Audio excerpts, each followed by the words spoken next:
Narradora. En muchos hogares, los comentarios que parecen inofensivos pueden marcar la manera en que entendemos lo que significa ser hombre o mujer. A veces no nos damos cuenta de que con ellos reforzamos estereotipos que limitan.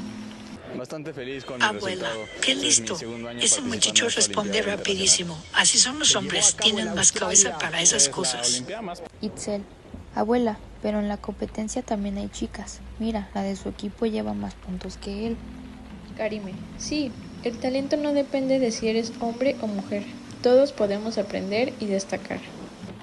Abuela, ¿de veras piensan así? Yo siempre escuché que los hombres eran los de la cabeza y las mujeres las del corazón. Karime. Tal vez antes se decía, abuelita, pero ahora sabemos que podemos ser ambas cosas, pensar y sentir sin importar el género. Julián, a veces me incomoda cuando dicen esas cosas. Es como si yo tuviera que ser siempre el más listo o el más fuerte solo por ser hombre. Itzel, claro, es como una presión, igual que cuando nos dicen que nosotras solo debemos pensar en vernos bien o ser delicadas. Karime, la equidad de género no solo nos beneficia a nosotras, también los libera a ustedes de esas etiquetas que hacen daño. Julián, es cierto, en el equipo de fútbol hay una chica que juega increíble. Al inicio dudamos, pero resultó ser de las más rápidas. Itzel, ¿ves? Eso pasa cuando nos juzgan por lo que esperan de nuestro género y no por lo que realmente sabemos hacer. Abuela, ¿saben? Creo que tienen razón. Yo crecí escuchando esas frases, pero no significa que sean correctas. Quizás sin darme cuenta, las repito.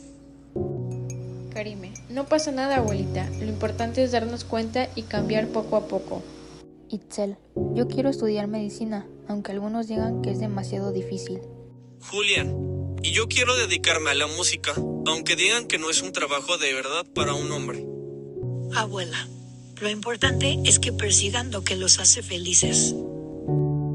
Narradora. La equidad empieza cuando entendemos que cada persona merece la misma oportunidad de soñar, elegir y construir su camino. Julián, me gusta más pensar que cada quien puede ser lo que quiera, sin etiquetas. Itzel, y qué bonito que podamos hablarlo juntos en familia. Karime. Porque la equidad no se enseña con discursos largos, sino con el ejemplo de cada día. Abuela, entonces creo que yo también tengo mucho que aprender de ustedes. Narradora. La equidad de género se construye en las conversaciones cotidianas, en los gestos pequeños o hasta en el respeto que nace en casa.